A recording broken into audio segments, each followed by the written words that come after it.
Sir अब एक और मामला जो है ये अब मुश्किल नज़र आ रहा है नून लीग के लिए कि वो पीपल्स पार्टी खास तौर पर किसी हद तक मौलाना फजल रहमान भी वो भी नाराज़ नज़र आ रहे हैं। और अब नवाज शरीफ साहब की वापसी में जो रुकावटें हायल या आकर उनका सामना है, अगर हम उनका जायज़ा लें तो नवाज शरीफ साहब इस वक्त मजमूई तौर पर इस्लामाबाद में 3 केसेस में मतलूब हैं और ज़ाहिर है कि उनको रिलीफ तो मिले हैं कुछ, लेकिन केसेस तो अब भी बाकी हैं, तो ये एक उनके लिए चैलेंज हो सकता है। इसके साथ साथ तोशाखाना, लजीजिया और एवन फील्ड रेफरेंस में वारंट मुअत्तल और हिफाजती ज़मानत मंजूर है। नवाज शरीफ के मुकदमात पर अगर हम एक नज़र डालें तो पनामा लीक्स में बैरून मुल्क शरीफ ख़ानदान की ऑफशोर कंपनियों का इंकशाफ हुआ और जिसके बाद पाकिस्तान तहरीक इंसाफ पर इन पर करप्शन का इल्ज़ाम आयद करते हुए नाअहली का मुतालबा किया। 28 जुलाई 2017 JIT रिपोर्ट के नतीजे में सुप्रीम कोर्ट ने आइन के आर्टिकल 62-63 के तहत नवाज शरीफ को नाअहल करार दिया और इसके बाद अदालत उज़्मा ने साबिक़ वज़ीर-ए-आज़म के खिलाफ मुकदमा दर्ज करने और नैब केस भिजवाने का कहा। सुप्रीम कोर्ट के जज जस्टिस एजाजुल एहसन को इन केसेस में निगरान जज मुकर्रर किया गया और इसके साथ जून 2020 में तोशाखाना केस में इस्लामाबाद की एहतसाब अदालत ने नवाज शरीफ के नाकाबिल ज़मानत वारंट गिरफ्तारी जारी की। तोशाखाना केस मुसलसल अदम पेशी पर अदालत ने नवाज शरीफ को 8 सितंबर 2020 को इश्तिहारी करार दे दिया।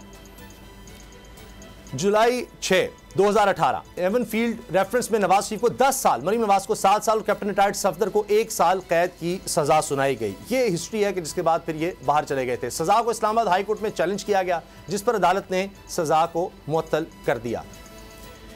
24 दिसंबर 2018 को लजीजिया स्टील मिल्स रेफरेंस में 7 साल कैद की मियां नवाज शरीफ को सजा सुनाई गई थी। इस्लामाबाद हाई कोर्ट में सजाओं के खिलाफ अपील ज़ेर समाअत थी कि नवाज शरीफ इलाज के लिए बैरून मुल्क चले गए थे। तो ये जब मियां नवाज शरीफ साहब का एक मामला जिस तरह से हमने अदालतों में देखा, अमीर साहब अब तो उनको रिलीफ मिला, लेकिन ये केसेस जिस तरह से उनके हवाले से बने और एक कहा जाता है जी वो अकामे पर उनको निकाला गया, लेकिन हमने तो ये देखा कि नाअहली अकामे पर हुई थी जिन्होंने छुपाया था कि उनका बेटा वहाँ पर एक कंपनी ओन करता है जिसमें एक वक्त का वज़ीर-ए-आज़म पाकिस्तान का वो मुलाजमत कर रहा है। इन्होंने खुद माना मुलाजमत भी कर रहे थे, तनख्वाह भी ले रहे थे, तो वो कहते जी ली नहीं, लेकिन इन्होंने छुपाया था, तनख्वाह भी थी वहाँ पर, जनाब इनके नाम पर सारा कुछ था और उस पर नाअहली हुई और जो फिर उसके बाद रेफरेंस भेजा गया था नैब में, सज़ा उसमें हुई थी। तो ये भी एक अजीब करते हैं कि जी वो देखें पनामा पे नहीं, वो केस बना था, अकामा पे था, अकामा पे निकाले गए। सज़ा तो वो हुई थी कि कोई मनी ट्रेल नहीं दे सके जिन महल्लात में जाकर ये रहते रहे। आज तक वो केस मौजूद हैं, उनमें एक सज़ा भी हुई, रिलीफ मिलना अपनी जगह, लेकिन पता नहीं चल सका कि मियां नवाज शरीफ साहब अब भी अगर दुबई भी गए हैं तो दुनिया की महंगी तरीन गाड़ियों में फिरते हैं, बरतानिया में महंगी तरीन रहाइश इनकी है, महंगी तरीन गाड़ियाँ, लुई विटॉन वहाँ पर शॉपिंग, दुनिया का महंगा तरीन ब्रांड है जहाँ पर 40-40 लाख का तो एक जूता मिलता है। तो इतने महंगे ब्रांड में इतना पैसा कहाँ से आया, कभी समझ नहीं आ सकी।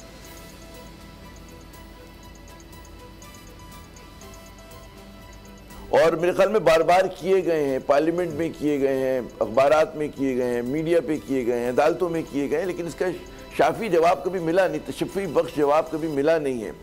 और मैं इधर नवाज शरीफ साहब से हट के बात करते हैं एक तरह से, और मैं चाहूँगा कि दुनिया भर में उसामा साहब आप मुझसे बेहतर जानते हैं, कानून के आप मुझसे बेहतर, बहुत बड़े तालिब इल्म है आप तो, आपको पता है कि दुनिया में ये होता है कि क़यादत के लिए ईमानदार होना बहुत ज़रूरी होता है।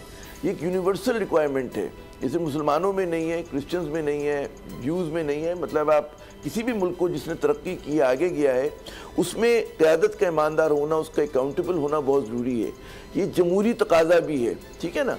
हमारा वाहिद बदकिस्मत मुल्क है कि जहाँ पर कहते हैं कानून तब्दील हो जाता है।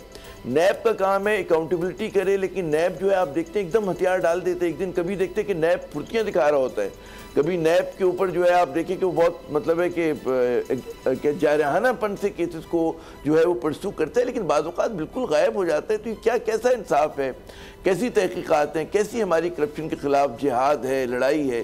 तो ये एक सवालिया निशान है और ये सिर्फ एक नवाज शरीफ साहब का मसला नहीं है। मतलब हमारे तीसरी दुनिया के ममालिक में, खुसूसन पाकिस्तान में अगर आप देखें तो बहुत सारे रहनुमा जो हैं गले गले करप्शन में सियासतदान मुलव्वस है, लेकिन कोई उनको पुरसाने हाल नहीं है, वो घूम फिर के आ जाते हैं। ये नहीं होता। देखें आप घर में अपना ड्राइवर भी रखते हैं, आप कोई अपने ऑफिस में मुलाजिम भी रखते हैं, तो आप देखते हैं उसका कि वो कैरेक्टर कैसा है, उसके बारे में अगर आपको पता चले कि उसके ऊपर इल्ज़ामात हैं, उसने कोई चोरी की है, उसने कोई बदयांती की है, अमानत में ख़यानत की है, तो ना घर में उसको मुलाजमत मिलेगी, ना ही उसको किसी दफ्तर में मुलाजमत मिलेगी। लेकिन हाईएस्ट जो ऑफिस है उसके लिए दरवाजे खुले हुए होते हैं। तो क्या ऐसा होना चाहिए?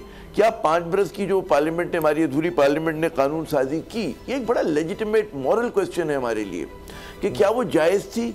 वरना होना तो ये चाहिए कि भाई अगर आप इतने बड़े ओहदे पे रहकर आप अगर अपने उसके हिसाब से एक्ट नहीं कर सके, फिर तो आपको ख़त्म हो जाना चाहिए, दरवाजे बंद हो जाने चाहिए। लेकिन नहीं हो रहे हमारे यहाँ ये भी नहीं हो रहा कि जमहूरी प्रोसेस को कहते हैं जारी करने के लिए आप रिफॉर्म्स करें कि जी पार्टीज़ में इलेक्शन हो रहे हों, क़यादत तब्दील हो रही हो, कुछ नहीं हो रहा। तो उसमें ज़ाहिर नवाज शरीफ साहब पे जो आपने जो केसेस का तस्करा किया, ये केसेस कल तक बहुत बड़े थे, ये कल तक ये केसेस ज़िंदगी मौत का मसला थे पाकिस्तान के लिए, आज गालिबन नहीं है। और आज जो है ये हर चीज़ जो है बड़ी सहल हो गई है माशाल्लाह उनके लिए।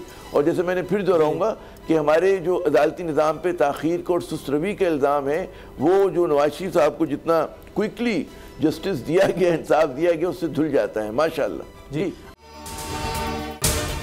अगर आपको ये वीडियो पसंद आई तो सब्सक्राइब करें और बेल पर क्लिक करें। सब्सक्राइब करें और बेल दबाएं ताकि कोई खबर रह न जाए।